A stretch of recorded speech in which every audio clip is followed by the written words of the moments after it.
En esta etapa de cuidado, una oportunidad para mirar alrededor. Cada programa una pregunta, que se aborda desde distintas miradas. Con los y las docentes. La literatura, las ciencias, las artes, la matemática, puestas para afrontar el desafío de conocer nuevas preguntas. Preguntas sin respuestas definitivas. Preguntas que dan la posibilidad a nuevas preguntas. Con vos que estás ahí, nuevos abordajes para que sigas aprendiendo. Reflexionando sobre el mundo, seguimos educando.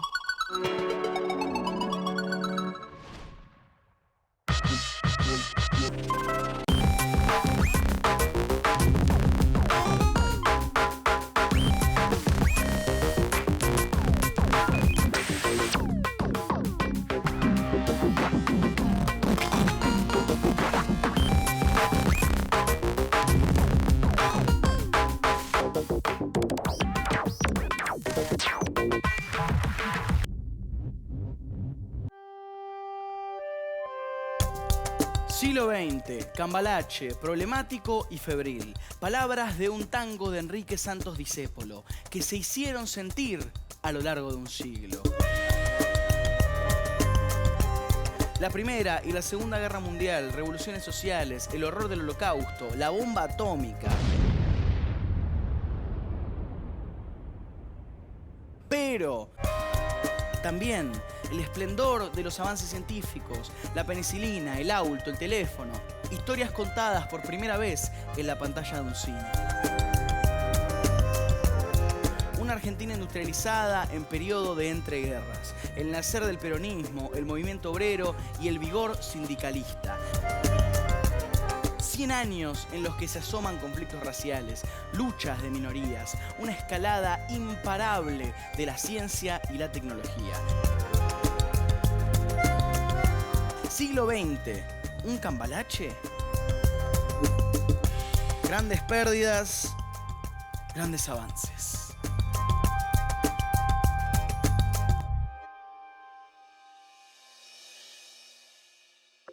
Hoy, siglo XX, ¿qué nos dicen las grullas?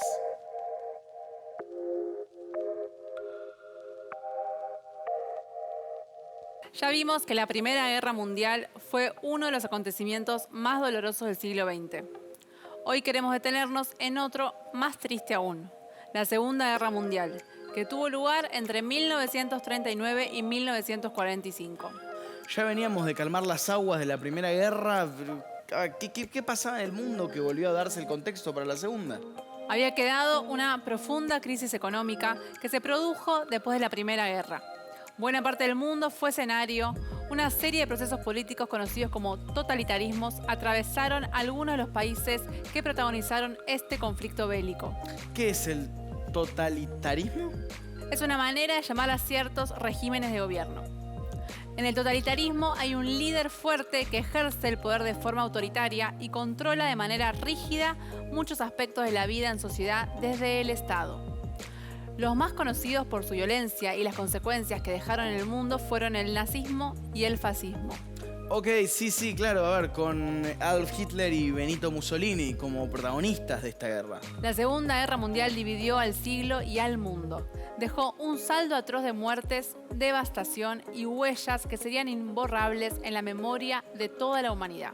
Vamos a conocer un poco más de este evento de nuestra historia que no tenemos que olvidar jamás.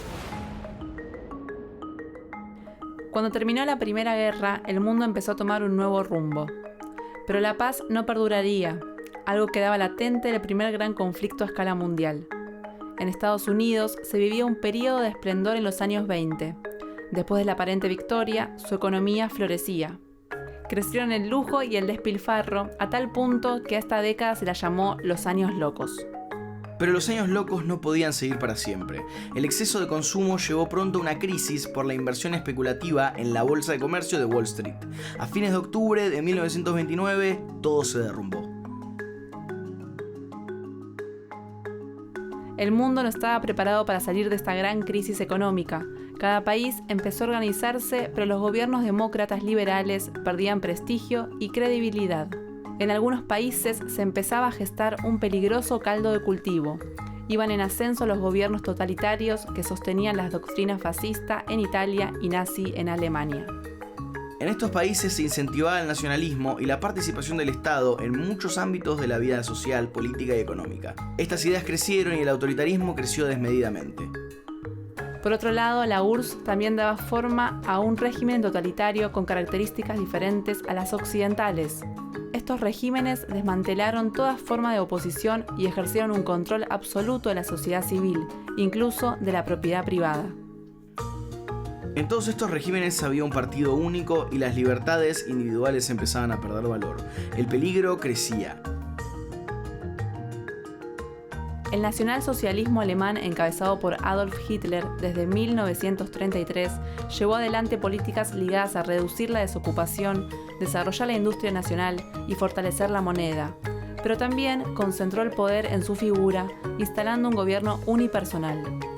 La ideología nazi se basaba en la pureza de la raza aria y puso en marcha un aparato de extremo antisemitismo que dio por resultado el Holocausto judío o Shoah. La Segunda Guerra Mundial se desató en 1939. El escenario de guerra fue toda Europa. Alemania avanzó sobre Noruega, Dinamarca, Bélgica, Holanda, Luxemburgo y luego hacia Francia. Italia invadió Grecia, la URSS invadió Finlandia. En 1941 entran al panorama Japón y los Estados Unidos. La guerra se expande. Por un lado se recrudece la violencia en el territorio ruso y también al otro lado en el Pacífico. Y la tercera parte se sigue dando en Europa continental, donde Alemania e Italia van contra ingleses y norteamericanos. La contraofensiva llega en 1942. Alemania pierde en su enfrentamiento con Rusia, los norteamericanos se imponen sobre los japoneses y en el territorio europeo las tropas aliadas logran liberar Francia y Bélgica. La guerra llega a su fin en 1945. En la conferencia de Yalta, los líderes aliados dan de baja oficialmente al poder alemán y establecen que se enjuiciará a los criminales nazis. Terminan por repartirse los territorios alemanes. Se crea una sociedad de las naciones que buscará mantener la paz y la seguridad internacional, que se conocerá hasta el día de hoy como Organización de las Naciones Unidas. Las consecuencias de la guerra fueron múltiples. Por un lado, el saldo en vidas humanas, se calculan cerca de 50 millones de muertos. Pero además, se iniciaba otra era. El mapa político volvió a cambiar. Alemania quedó dividida en dos estados, Alemania Occidental, bajo influencia norteamericana, y Alemania Oriental, bajo la influencia soviética. La Unión Soviética compensó sus pérdidas de 1917 y aumentó su territorio. En las conferencias de paz de Yalta y Potsdam, Estados Unidos y la URSS acordaron combatir el fascismo, evitar su rebrote y hubo un pacto tácito. Se repartieron áreas de poder e influencia en todo el mundo. Estas formas de ejercer el poder siguieron durante la llamada Guerra Fría y dejaron sus huellas en el panorama mundial hasta el día de hoy.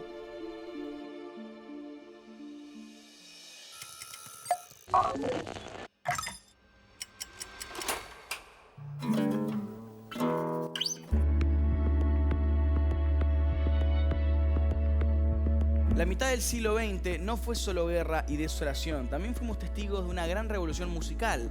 El rock and roll, un ritmo pegadizo que surgió como resultado de la influencia de múltiples géneros musicales como el gospel, el blues y el country, principalmente en Estados Unidos y en el Reino Unido. La música siempre fue un medio de expresión en cada generación y el rock and roll no es la excepción. Hoy vamos a ver a uno de sus grandes exponentes, el inigualable, damas y caballeros, les quiero presentar al rey mismo, Elvis Presley.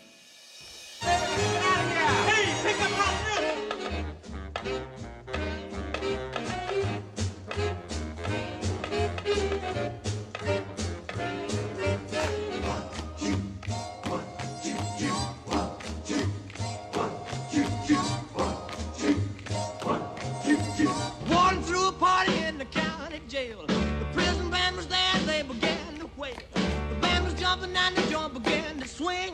You should have heard the knocked out jailbird sing. Let it rock, everybody let it rock. Everybody in the wholesale block was dancing to the jailhouse rock. Spider Murphy played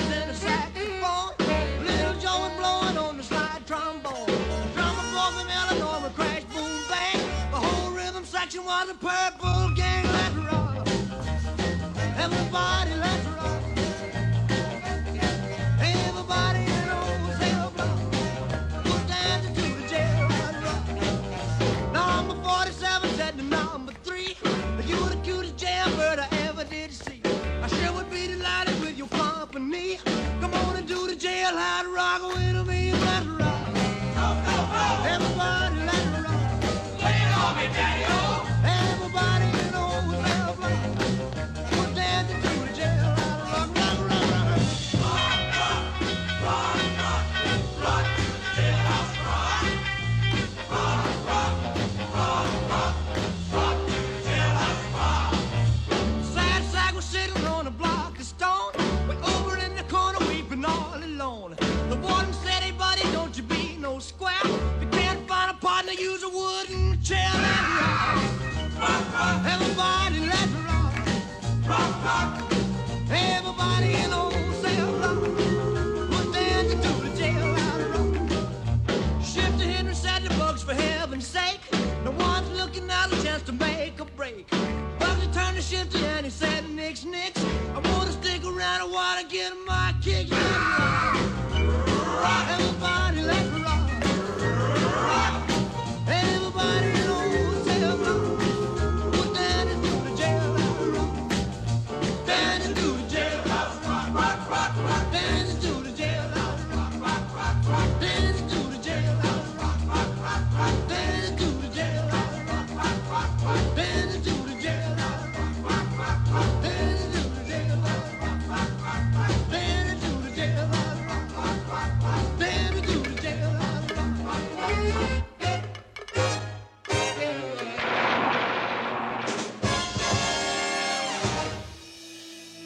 En la física moderna, gran parte de las ideas fundamentales tienen su origen en las ideas de un gran genio e inventor. Él fue ganador del Nobel y se convirtió en la figura paradigmática de la ciencia durante el siglo XX, después de haberse difundido su teoría de la relatividad. Para, ¿y quién es este genio indiscutido? Si yo te digo que usaba bigote, andaba despeinado y sacaba la lengua, ¿se te ocurre de quién puedo estar hablando? Bueno, ponele Duki, qué sé yo, a ver, la lengua y a veces no tiene mucho pelo, pero anda así, despeinado. No, pero Duki no es un científico, a ver. Tiene bigote, habías dicho, ¿no? Sí. ¿Duki tiene bigote? Yo no lo sé. Duki no tiene bigote. Jeff Bridges puede ser. Albert Einstein. Exactamente. Y no solo lo recordamos por su look icónico, Einstein nació en Alemania en 1879, era de familia judía y vivió en Suiza, Checoslovaquia y Bélgica hasta que finalmente se instaló en Estados Unidos. Además de ser un gran físico, escribió sobre filosofía, ética y ciencias sociales. Se declaraba abiertamente en contra de la guerra y la discriminación. Pero como dijimos, su gran teoría, la revolución científica, empezó con la relatividad. Vimos esta famosa fórmula muchas veces, pero ¿qué significa? ¿Qué es la teoría de la relatividad? Bajo ese nombre se agrupan dos teorías, la teoría especial de la relatividad y la teoría general de la relatividad. En la mecánica clásica, que viene de las conocidas leyes de Newton, el movimiento se define en relación con un cuerpo en reposo. Pero en la teoría especial de la relatividad, cada cuerpo se mueve a velocidad constante y en su propio sistema de referencia. O sea, todo es relativo. Es más profundo que eso, pero sí. ¿Eso no te parece profundo? El movimiento es relativo. Como cada objeto es su propia referencia dentro de él, se pueden observar todas las leyes de la física. Desde dentro de ese objeto no podemos distinguir la velocidad constante y el reposo. Es como cuando vamos en avión. Si el avión no acelera, no notamos que estamos en movimiento. Es cierto, como pasajeros y pasajeras nos movemos dentro del avión como si estuviéramos quietos, aunque en realidad estamos viajando, por ejemplo, a 1800 kilómetros por hora, ¿no, profe? Y Einstein no se quedaba quieto para nada, decía que el único término de referencia invariable en el universo es la velocidad de la luz en el vacío. Unos 300.000 kilómetros por segundo. El estudio de la masa, la materia, la energía y la forma en que las cosas se mueven no fue nunca más el mismo. De todos estos estudios viene esa famosa fórmula y su teoría general de la relatividad que marcó un antes y un después en el estudio del universo y la cosmología. Grandes cambios se dieron en la física de las partículas y la física nuclear. Hay un mito que dice que todos esos conocimientos de avanzada también pueden ser usados para el mal. La física nuclear de Einstein, por ejemplo, ¿pudo haber tenido relación con las bombas atómicas? ¿Qué conexión hay entre las detonaciones en Hiroshima y Nagasaki y las teorías de Einstein? Las bombas de Hiroshima y Nagasaki abrieron las que parecen ser las puertas del infierno. El proyecto Manhattan tuvo como objetivo la construcción de un arma que usara el poder del átomo para crear una explosión devastadora. El 16 de julio de 1945 se detonó la primera bomba atómica de plutonio en el desierto de Nevada. Fue un experimento, pero permitió el que sería el primer lanzamiento ofensivo sobre una ciudad que pasaría a la historia por este ataque, Hiroshima. El efecto devastador de un artefacto de uranio terminó por reducir el lugar a cenizas.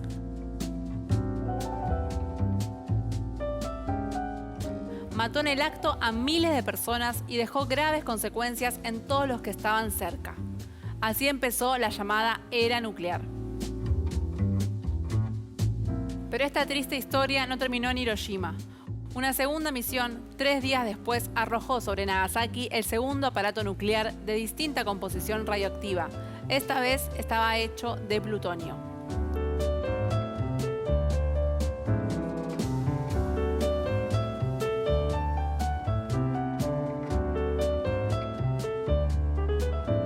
Oppenheimer fue uno de los creadores de las bombas y declararía años más tarde que en esa oportunidad los científicos habían conocido el pecado.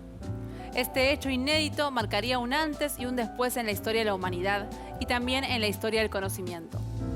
Apareció una nueva conciencia en la comunidad científica y el juicio moral de los datos, antes considerados simplemente objetivos o neutros. ¿Pero qué hay respecto de este juicio moral sobre los descubrimientos de Einstein? Su fórmula E igual mc al cuadrado es uno de los principios para el funcionamiento de las bombas nucleares. Pero en esencia, la fórmula establece que la energía es igual a su masa multiplicada por la velocidad de la luz al cuadrado. Simplificando, podemos decir que una pequeña cantidad de masa equivale a inmensas cantidades de energía. Ese principio explica por qué solo unos cuantos kilos de uranio y plutonio fueron suficientes para crear las explosiones de energía de esa magnitud, equivalentes a más de 15.000 toneladas de TNT en el caso de Hiroshima y de 21.000 toneladas de TNT en Nagasaki.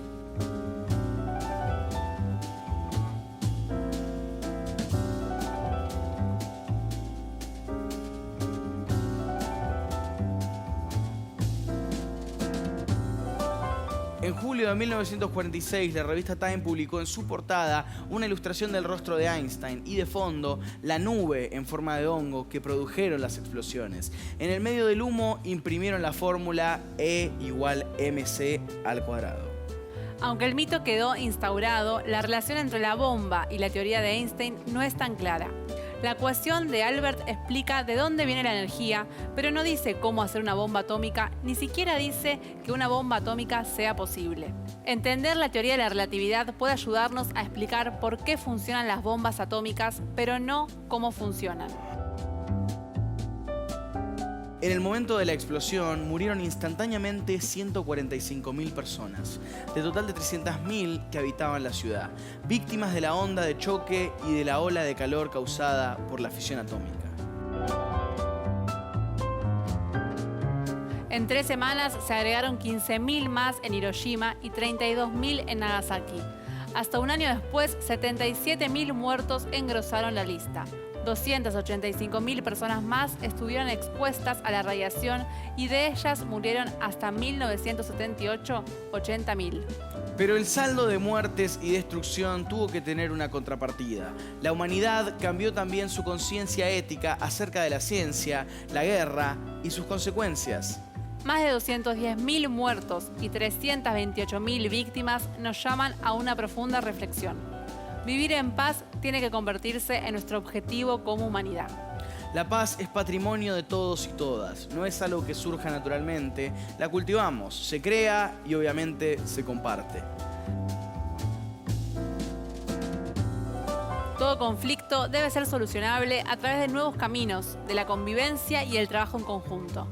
Debatamos, discutamos, dialoguemos sobre nuestros problemas y tratemos de acercar las soluciones sin alejarnos de ese objetivo en común.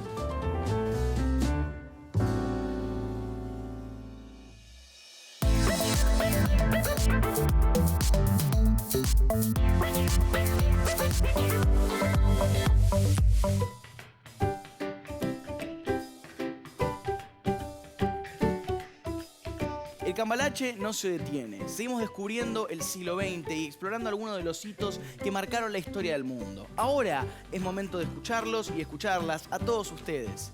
Hola, soy Lautaro Cancino, tengo 12 años, curso séptimo año, voy a la escuela de Juan Gutenberg 122, departamento Silípica de Santiago del Estero.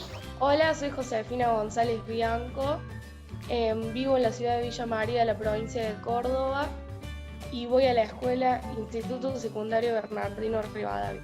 Soy Santino Rampulla y voy al colegio Mercedario. Y soy de San Juan y tengo 11 años. ¿Cómo imaginan que la vida era durante la Segunda Guerra Mundial? Yo imagino que la vida durante la Segunda Guerra Mundial había muchas peleas porque no se aceptaban las distintas opiniones. La gente había perdido muchos seres queridos, así que era difícil. Y tampoco creo que hayan estado bien económicamente, había mucha hambre. Y me imagino que fue aterrador, ya que costó la vida de millones de personas. Era triste, había mucha gente que murió, hay niños que se quedaron sin familia, las esposas se murieron, el marido, quedaron viudas. ¿Qué invento te parece que puede ser un fonometrógrafo? Para mí es como algo que repite el sonido fuerte.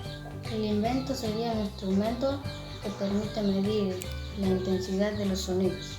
Es como un aparato que capta los fenómenos que han pasado antes, como por ejemplo fenómenos naturales, guerras. ¿Qué son y qué imaginás que simbolizan las grullas? Las grullas son aves de cuello largo y algunas tienen plumaje gris y otras blanco.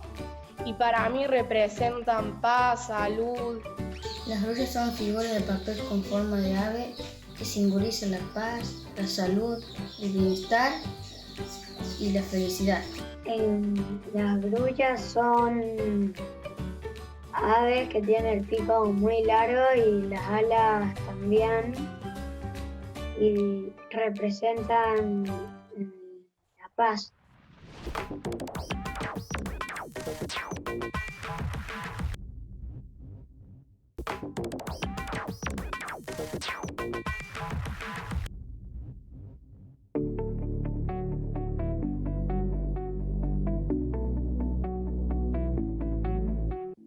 En gran parte del siglo XX existieron conflictos bélicos, guerras. La memoria de estos hechos sigue viva y día a día buscamos encontrar paz para todo el mundo. Los desacuerdos, los intereses económicos, las luchas de poder hicieron que muchos países tomaran la decisión de declarar guerras, de enfrentarse como enemigos, de armar bandos, de traicionar, de enviar tropas y hasta de detonar bombas de un potencial destructor inmenso.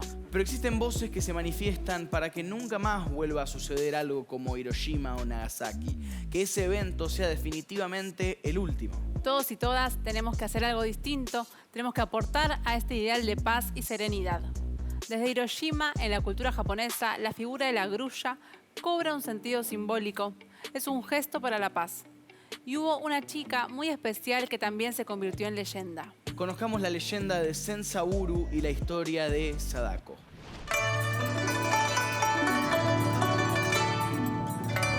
Antiguamente en Japón, las grullas eran consideradas un símbolo de buena suerte, dicha y larga vida. El Sensaburu es un conjunto de grullas de origami alineadas en una guirnalda. Para desearle salud y una rápida recuperación, en Japón se les regala este tipo de adornos a las personas que son hospitalizadas. También a las personas mayores con la intención de alargarles la vida.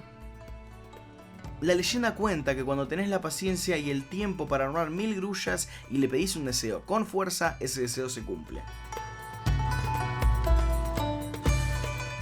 Sadako Sasaki vivía en Hiroshima. Cuando ella era apenas niña de 2 años, la bomba estalló a 1700 metros de su casa. La detonación dejó grandes vestigios de radiación. A los 9 años, a Sadako le diagnosticaron leucemia. Para alentarla, su amiga Chisucho le contó la leyenda de las grullas y le regaló la primera grulla de papel dorado. Sadako creyó que no era justo pedir sanación solamente para ella, así que deseó con todas sus fuerzas paz y curación para todas las personas del mundo. Sadako tenía muy mal pronóstico, pero llegó a cumplir sus 12 años. Armó 644 grullas antes de que su enfermedad se la llevara. Sus amigos y amigas siguieron su legado y siguieron incansablemente con el origami de las grullas. Sadako se convirtió un ícono en Hiroshima. Le dedicaron una estatua en la que posa con una grulla en su mano. Su monumento está en el Parque de la Paz de Hiroshima. Sadako es ahora un símbolo de paz y sanación, igual que las grullas japonesas que llegaron así a ser famosas en todo el mundo.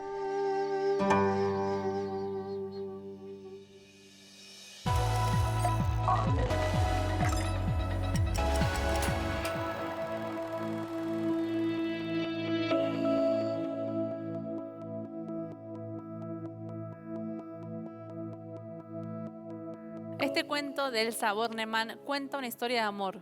Nos hace cómplices de la vida de los personajes y de los proyectos que quedaron truncos.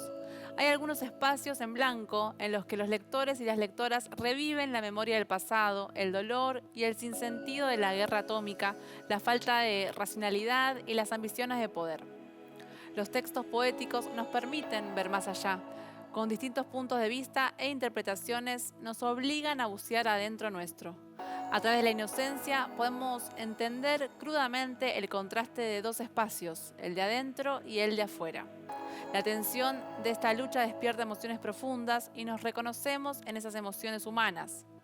Los conflictos bélicos terminan muchas veces en recordarnos la importancia de la paz.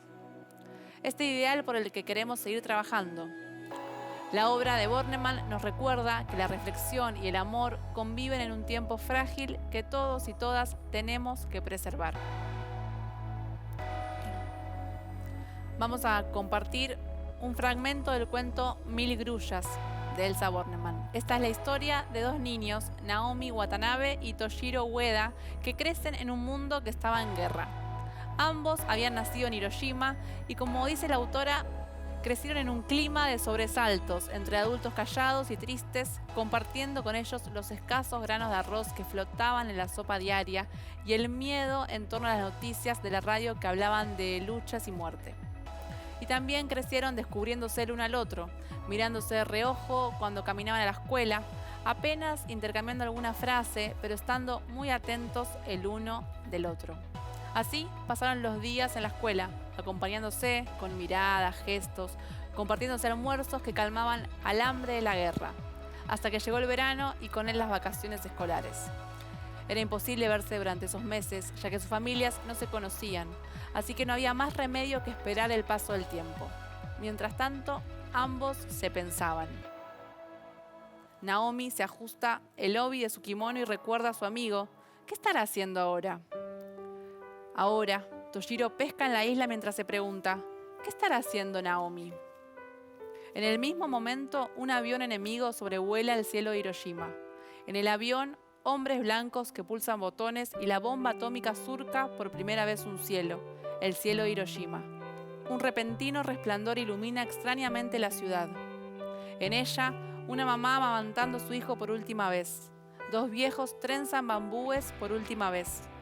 Una docena de chicos canturrea, donguri coro coro, donguriko, por última vez. Cientos de mujeres repiten sus gestos habituales por última vez. Miles de hombres piensan en mañana por última vez. Naomi sale para hacer unos mandados. Silenciosa explota la bomba. Hierven de repente las aguas del río.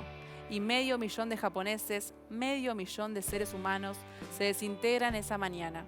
Y con ellos desaparecen edificios, árboles, calles, animales, puentes y el pasado de Hiroshima. Ya ninguno de los sobrevivientes podrá volver a reflejarse en el mismo espejo, ni abrir nuevamente la puerta de su casa, ni retomar ningún camino querido. Nadie será ya quien era. Hiroshima arrasada por un hongo atómico.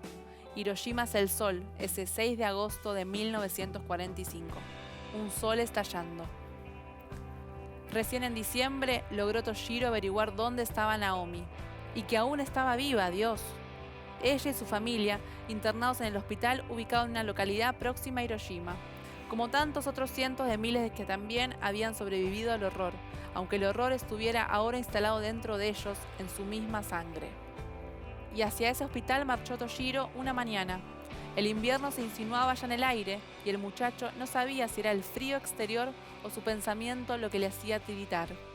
Naomi se hallaba en una cama situada junto a la ventana, de cara al techo, con los ojos abiertos y la mirada inmóvil. Ya no tenía sus trenzas, apenas una tenue pelucita oscura. Sobre su mesa de luz, unas cuantas grullas de papel desparramadas. «Voy a morirme, Toshiro», susurró, no bien su amigo se paró en silencio al lado de su cama. «Nunca llegaré a plegar las 1000 grullas que me hacen falta». 1000 grullas, o senbatsuru, como se dice en japonés. Con el corazón encogido, Toshiro contó las que se hallaban dispersas sobre la mesita. Solo 20. Después las juntó cuidadosamente antes de guardarlas en su bolsillo de su chaqueta. «Te vas a curar, Naomi», le dijo entonces, pero su amiga no le oía ya, se había quedado dormida. El muchachito salió del hospital bebiéndose las lágrimas. Ni la madre, ni el padre, ni los tíos de Toshiro, en cuya casa se encontraban temporariamente alojados, entendieron aquella noche el porqué de la misteriosa desaparición de casi todos los papeles que hasta ese día había habido allí. Hojas de diario, pedazos de papel para envolver, viejos cuadernos y hasta algunos libros parecían haberse fumado mágicamente. Pero ya era tarde para preguntar. Todos los mayores se durmieron sorprendidos. En la habitación que compartía con sus primos, Toshiro velaba entre las sombras. Esperó hasta que tuvo la certeza de que nadie más que él continuaba despierto. Entonces se incorporó con sigilo y abrió el armario donde se solían acomodar las mantas. Mordiéndose la punta de la lengua, extrajo la pila de papeles que había recolectado en secreto y volvió a su lecho. La tijera la llevaba oculta entre sus ropas.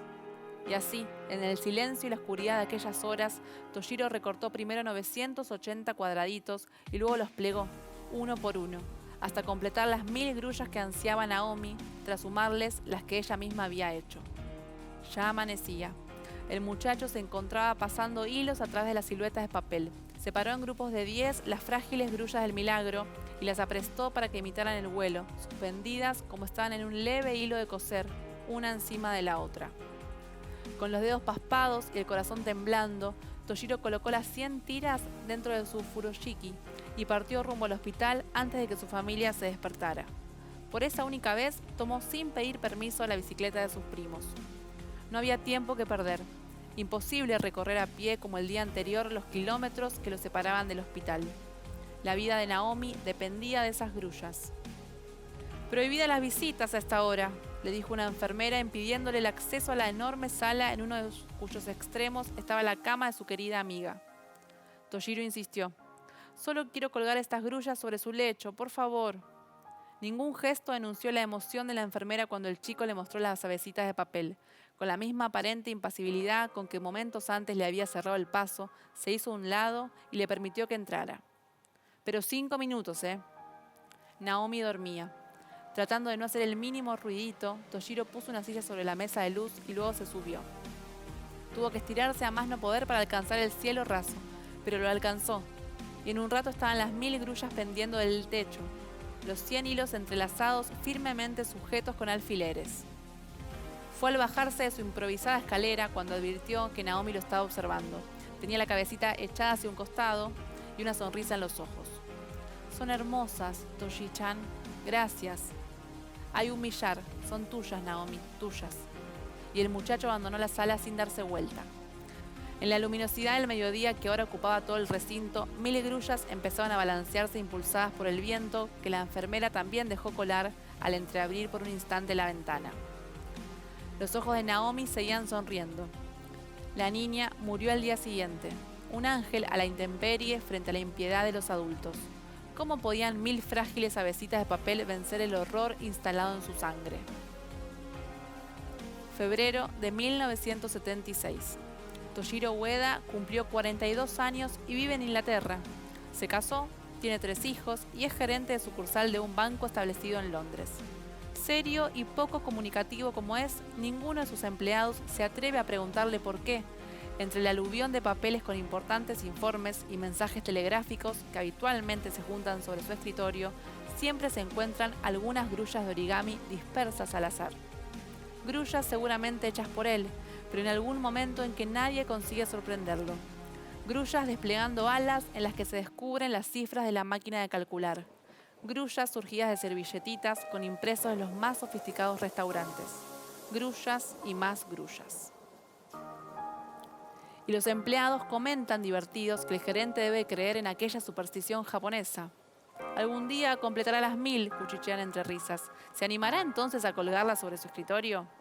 Ninguno sospecha que siquiera la entrañable relación que esas grullas tienen con la perdida Hiroshima de su niñez, con su perdido amor primero.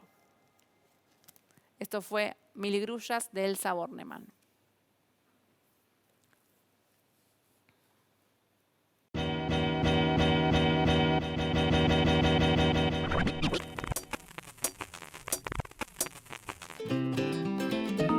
Tenemos una invitada muy especial. Ella es Tomoko Aikawa, la embajadora oficial por la paz de Hiroshima. ¿Cómo estás, Tomoko? Un placer. Konnichiwa. Mi nombre es Tomoko Aikawa, soy embajadora de Hiroshima por la paz. Tenemos algunas preguntas para hacer, tenemos muchas ganas de aprender y ser también, de alguna forma, embajadores y embajadoras por la paz. ¿Cuáles son sus tareas que realiza como embajadora por la paz de Hiroshima? Sí, soy embajadora de paz de Hiroshima, asignada por el intendente de la ciudad de Hiroshima del Japón. Y transmito el espíritu de Hiroshima y qué es lo que pasó aquel día 6 de agosto de 1945, cuando cayó la bomba atómica. Entonces la vida, perdieron muchas vidas, y para que no se repita jamás el mismo error, nosotros queremos transmitir mensaje por la paz. ¿Qué es el origami y cómo conoció la técnica? Origami es un juego tradicional japonés. Se trata de hacer diferentes figuras, normalmente fauna y floras, doblando un papel sin cortar con tijera ni pegar con pegamentos. Se usa papel cuadrado y para fines educativos se recomienda utilizar papel con una medida de 15 por 15 centímetros y un lado de color y otro lado blanco para que comprendan fácilmente los procesos. Como en Japón está en la cotidianidad de la vida y desde el jardín de infantes o bien en casa, mamá con mamá, abuela, la tía, el día de lluvia, tenía que hacer origami. Y cuando necesitamos, decoramos un lugar para diferentes actividades, para diferentes eventos. Así que para nosotros japoneses, origami es juego y es costumbre, y en fin, la verdad me alegro muchísimo que considere como una gran técnica y arte acá en Argentina y en el mundo. ¿Qué mensaje le gustaría transmitirle a los chicos y chicas de nuestra audiencia como mensaje de paz? Bueno, me gustaría decirle a las chicas y chicos, son el presente y el futuro de esta sociedad. Que sean nobles y empáticos con la persona que los rodea. Que siempre traten de ayudar al prójimo y respeten, ¿no? Y háganse respetar. La diferencia siempre hay. Hay mucha diferencia. Idioma. Konnichiwa. Bueno, no sabe qué quiere decir konnichiwa, pero me entiende que estoy sardando, ¿verdad? Entonces, así es la empatía. Entonces, también hay diferencias culturales, diferencia de pensamiento y religiones. Hay mucha diferencia, pero está fantástico esta diversidad que forma el mundo. Así que bueno, respetamos esa referencia y hagamos diálogos, nos conocemos y hacemos amigos, doblamos juntos. La grulla por la paz es como la grulla que une, solo no es 1000 grullas. Ahora esto es, faltan 998, faltan 997. A lo mejor solo es difícil, pero podemos juntar todos los esfuerzos para hacer 1000 grullas y abrimos más ojos. Así podemos hacer un mundo en paz sin fuerzas nucleares. Yoroshiku onegai shimasu, por favor, todos juntos.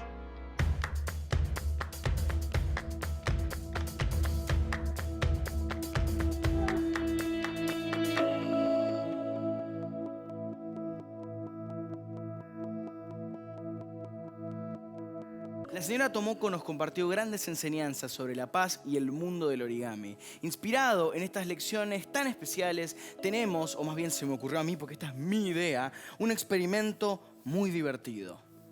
Vamos a necesitar para hacer este origami papel, tanza, una aguja para enhebrar las grullas y así hacer una guirnalda. Si no tenemos tanza, también podemos usar hilos, ¿no?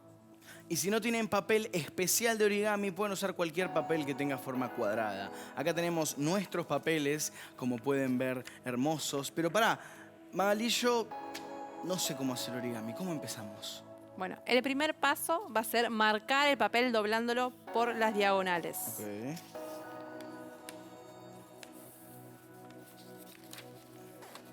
Hecho.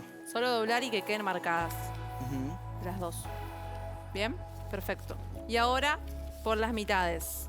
Volvemos a abrir y también marcamos que nos queden 2 rectángulos del cuadrado. Bien. Importante es marcarlo bien para que queden todos los dobleces bien marcados y los podamos ver cuando abramos el papel.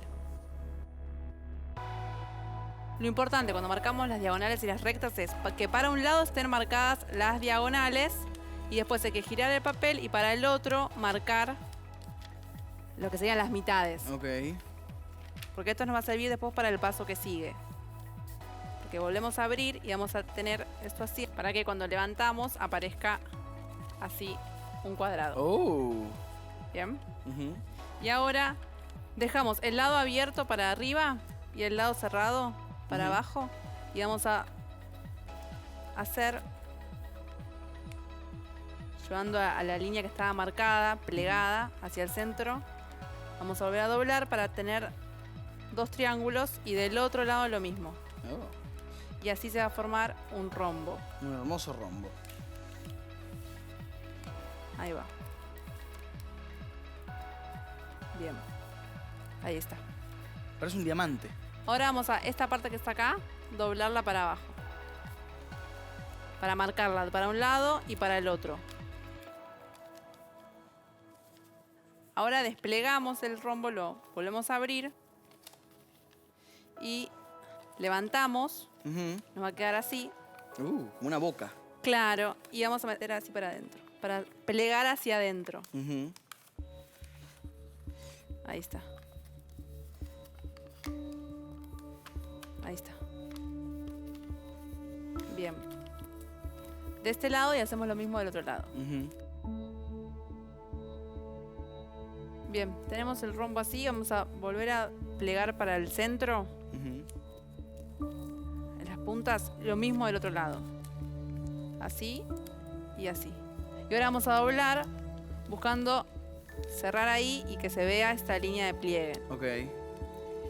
Y en esto aparecen acá como los dos piecitos. que Dos podríamos ver. patitas. Ujú. Vamos a agarrar uno y plegarlo para arriba. Damos vuelta y hacemos lo mismo con el otro pie. Una vez que tenemos plegadas para arriba las dos patitas, serían en realidad las dos alas. Ujú. Bien. Vamos a agarrarlo del centro, no de estas dos. Ajá. Y muy despacito, muy suavemente, plegamos las alas, Ujú. la cola y uno de estos va a ser el pico. Claramente, yo tengo que hacer un tutorial mejor y volver a ver el tutorial. Sí, la verdad, mejor dejémoselo a Tomoko porque, bueno, los que hace ella son un poquitito mejores. Pero, Maga, me encanta esto que estuvimos aprendiendo el día de hoy. Las grullas son una hermosa obra de arte, fácil de hacer en casa y muy bella. Y con tiempo, paciencia, cuando lleguen a 1000, deseo. Saquen foto, mándenla, queremos ver sus 1000 grullas. Continuemos nosotros. Ahí.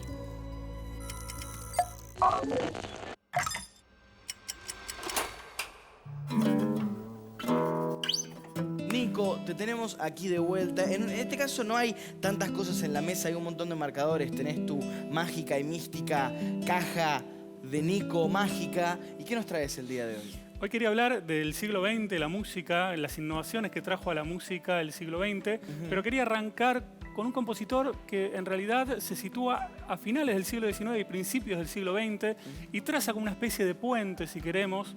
Es un compositor muy interesante, lo tenemos acá, es Erik Satie, compositor francés. Él asimismo no se llamaba músico, partamos de esa base. Ya lo particular de Erik Satie, él decía que era fonometrógrafo. Fonometrógrafo, ok. Es decir, que medía y escribía la longitud de los sonidos. Él era escritor, era un artista que recomendamos. Un personaje histórico. Un personaje histórico. Escuchemos un poquito, yo traje acá un dispositivo que es muy interesante. Vamos a escuchar un poquito cómo sonaba esta música de Erik Satie.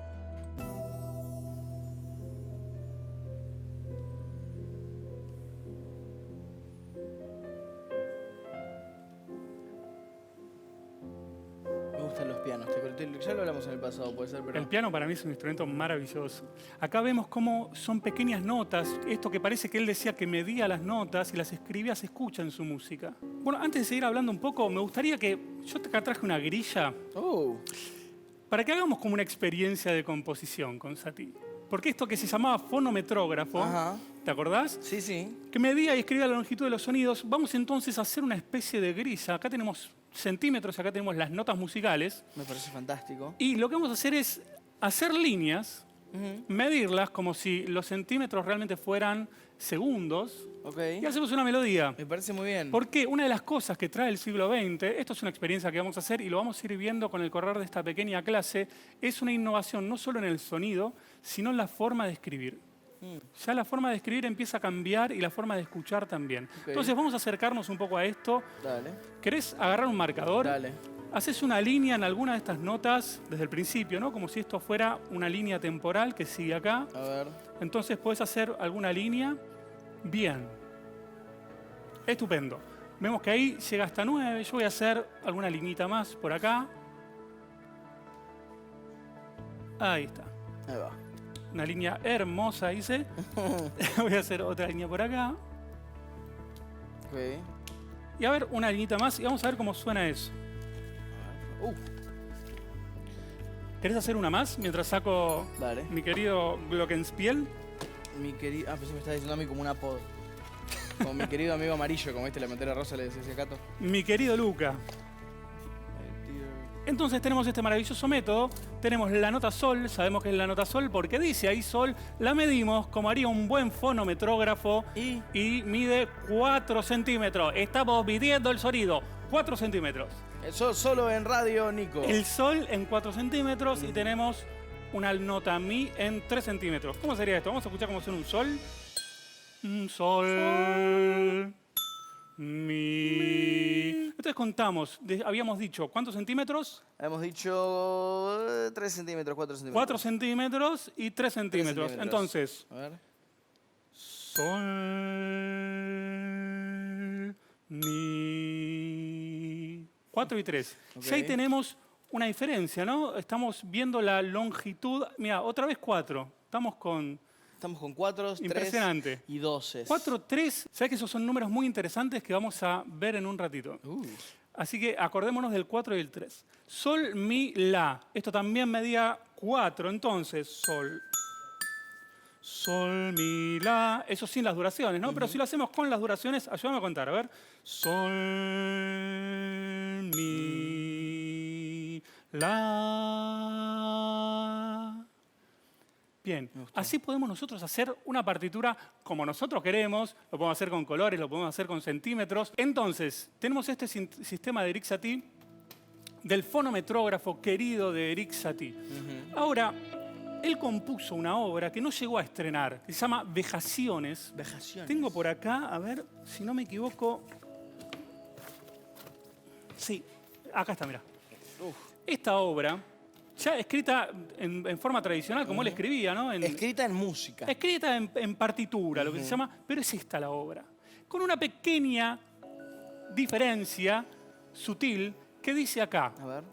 Escrita para ser reproducida 840 veces. Ok.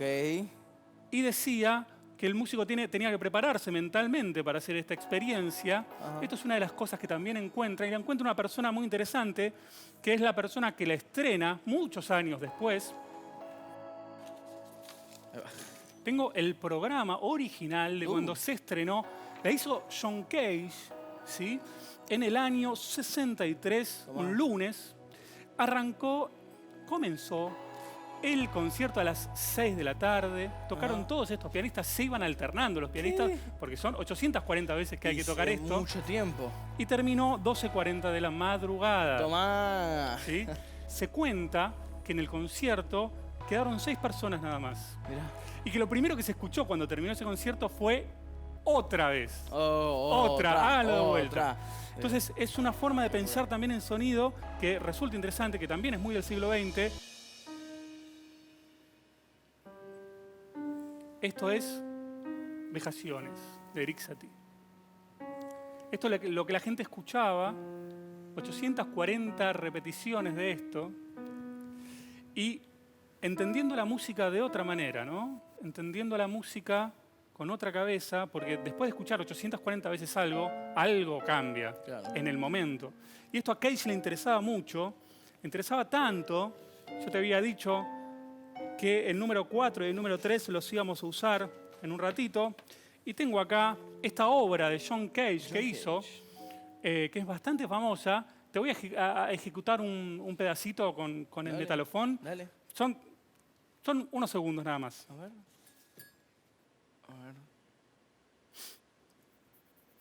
¿Te gustó? ¡Wow! Increíble. John Cage armó esta obra que se llama 433, con esos números que habían aparecido hace un ratito. Y esta es la partitura. Dice silencio, movimiento 1, silencio, movimiento 2, silencio, movimiento 3. Está hecho para un instrumento o un conjunto de instrumentos y son 4 minutos 33 segundos de silencio. Sucede que la obra transcurre... Está muy bien. Hay muchos que dicen que la obra transcurre en el teatro. Son los sonidos que empiezan a aparecer en el teatro, de la gente que se escucha. De hecho, es como se lo toma como la primera aparición del noise, del tipo de música noise. Sí, el estilo de música. Porque es el sonido ambiente lo que empieza a generar esa situación. Cage tenía algo con el silencio que era muy interesante, que era, a él le interesaba mucho investigar el silencio. Se metió en una cámara anecoica de la Universidad de Harvard para investigar qué tanto silencio podía percibir. Porque es una cámara totalmente aislada donde no existe el sonido. Entonces se metió y descubrió, después de un tiempo, que sentía un sonido agudo y un sonido grave. Y al preguntarle al técnico qué era ese sonido, dijo que el más agudo era el sistema nervioso y que el más grave era su propia circulación. Mirá. Y ahí comprendió que el silencio no existía y empezó a trabajar con el sonido como fenómeno de música. Ya la música no era... El silencio no existe, ¿eh? Exacto. No solo no existe, sino que es algo con lo que empezó a trabajar Cage y muchos compositores contemporáneos, porque empezaron a trabajar con objetos, a grabar objetos, a escribir sobre objetos. Entonces toda la música era una experiencia sonora y concreta. Escuchá esto que hacía John Cage en un programa de televisión, una obra escrita para un programa de televisión.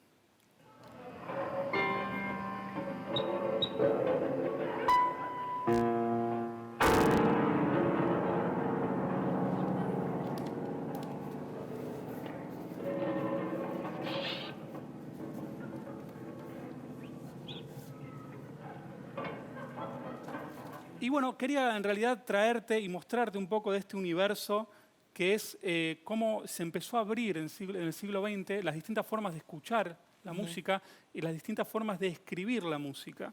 En otra oportunidad te voy a traer algunas obras de Ligeti, algunas obras que empiezan a jugar con el sonido de una forma increíble.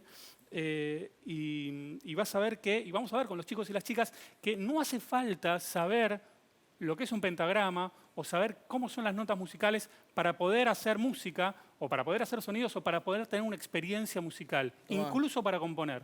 Como decían en una de mis pelis favoritas, no todos pueden ser un gran artista, pero un gran artista puede salir de cualquier lado. Así que vale la pena siempre estudiar, practicar y escuchar, porque bueno, para eso Sobre estamos, todo. para escuchar. Nico, muchísimas gracias por venir Un placer. y por compartirnos tu conocimiento.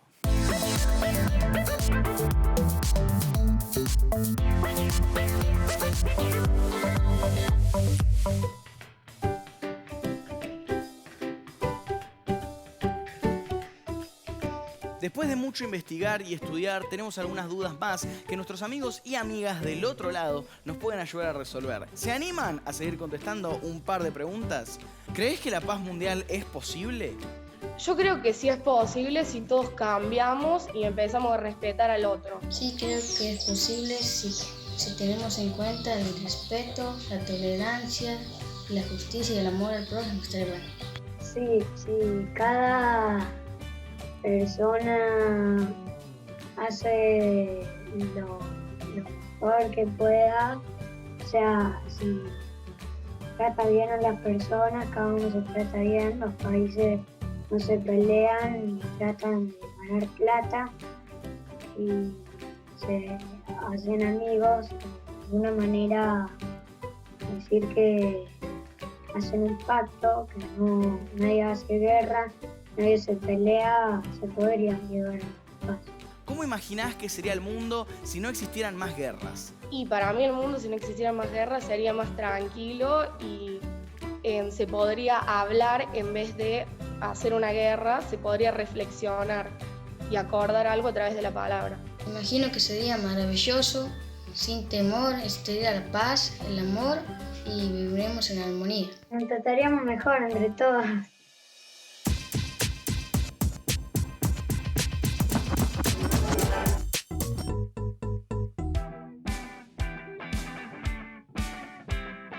Hicimos un recorrido bastante largo hoy. Aprendimos la historia de la Segunda Guerra Mundial y las explosiones atómicas de Hiroshima y Nagasaki.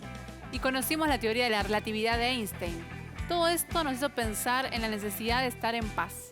Así fue como nos encontramos con las grullas y la leyenda de Sensaburu. Hicimos un poco de origami y leímos el relato de Elsa Bornemann, 1000 grullas. Investigamos todos estos conceptos y muchos más. Si querés, puedes tomar nota en tu cuaderno o en tu carpeta de lo que aprendimos hoy.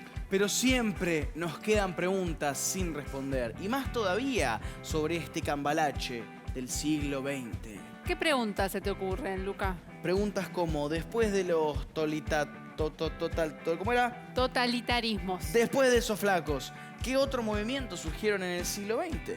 ¿Qué nuevos movimientos surgen en el siglo XX?